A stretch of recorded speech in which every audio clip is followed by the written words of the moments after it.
મારું નામ છે યજુર્વેદ જીતેન્દ્રભાઈ રેણુકા. હું ધોરણ 2 માં અભ્યાસ કરું છું. મારી શાળાનું નામ શ્રી તાલુકા શાળા દેરડી કુંભાજી છે.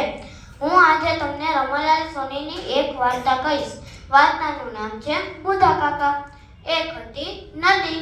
નદી પાસે એક ટેકરી. ટેકરી ઉપર એક ઘર. તે ઘરમાં રહે 3 જણ. એક બુધા કાકા, બુધી કાકી અને તેનો છોકરો બુધિયો. બીજા 3 પણ હતા હો.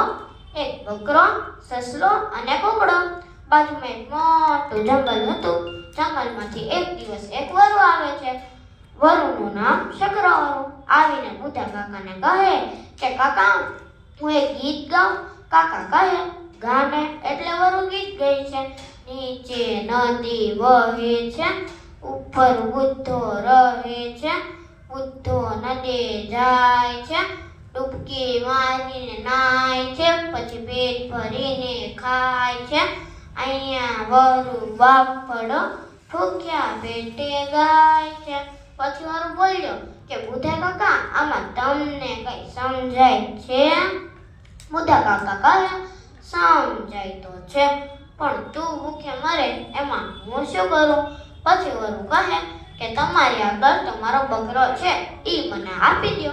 જો નહીં આપો તો હું તમને ખાઈ જઈશ, બુધી કાકીને ખાઈ જઈશ અને તમારા બુધિયાને પણ ખાઈ જઈશ. બુધા કાકા તો ડરી જાય છે અને કહે છે લઈ જા બકરો, હવે બીજું તો શું થાય? વરુ તો ભાઈ બકરાને ઉપાડી ગયો અને ઘરે જઈને કહે કે આ તો સારો, જરાક કોકને ડરાવી તો કેવું સારું ખાવાનું મળી જાય. બીજો દિવસ થાય છે. વરુ ફરીથી આવે છે અને બુધા કાકાને કહે કે બુધા કાકા, હવે ગીત ગાઉં. બુધા કાકા કહે ગાને. એટલે વરુ ગીત ગાય છે. નીચે નદી વહે છે, ઉપર બુદ્ધો રહે છે. બુદ્ધો નદીએ જાય છે, ડૂબકી મારીને નાય છે, પછી પેટ ભરીને ખાય છે.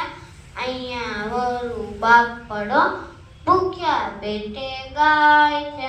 પછી વરુ કહે કે બુધા કાકા, આમાં તમને કઈ સમજાય છે? બુધા કાકા કહે સમજાય તો છે, પણ તું ભૂખે મરે એમાં હું શું કરું? પછી વરુ કહે કે તમારી આગળ તમારો સસલો છે, એ મને આપી દો. નહીં આપો તો હું તમને ખાઈ જઈશ, બુધી કાકીને ખાઈ જઈશ અને તમારા બુધિયાને પણ ખાઈ જઈશ. બુધા કાકા તો ડરી જાય અને કહે છે લઈ જા સસલો, હવે બીજું તો શું થાય? વરુ તો ભાઈ સસલાને ઉપાડી ગયો અને ઘરે જઈને કહે કે આ ધંધો સારો, જરાક કોકને ડરાવી તો કેવું સારું ખાવાનું મળી જાય. ત્રીજો દિવસ થાય છે. વરુ તેમજ આવે, ગીત ગાય અને કુકડો ઉપાડી જાય. હવે ચોથો દિવસ થાય છે અને વરુ તેમજ આવે અને બુધા કાકાને કહે કે કાકા, હું ગીત ગાઉં. કાકા કહે ગાને. એટલે વરુ ગીત ગાય છે. નીચે નદી વહે છે, ઉપર બુદ્ધો રહે છે. બુદ્ધો નદીએ જાય છે, ડૂબકી મારીને નાય છે, પછી પેટ ભરીને ખાય છે. અહીંયા વરુ બાપડો ભૂખ્યા પેટે ગાય છે. પછી વરુ કહે કે બુધા કાકા, આમાં તમને કઈ સમજાય છે? બુધા કાકા કહે સમજાય તો છે, પણ તું ભૂખે મરે એમાં હું શું કરું? પછી વરુ કહે કે તમારી આગળ તમારો બુધિયો છે, એ મને આપી દો. જો નહીં આપો તો હું તમને ખાઈ જઈશ અને બુધી કાકીને પણ ખાઈ જઈશ. હવે તો બુધા કાકાને ખૂબ જ ગુસ્સો આવે અને બાજુમાં પડેલો કુવાડો ઉપાડે અને આ બાજુ બુધિયો પણ હિંમત કરે છે અને તે પણ કુવાડો ઉપાડે છે. બંને મળીએ વરુના માથા ઉપર મારે છે કે વરુના ત્યાંને ત્યાં આમ રમી જાય છે.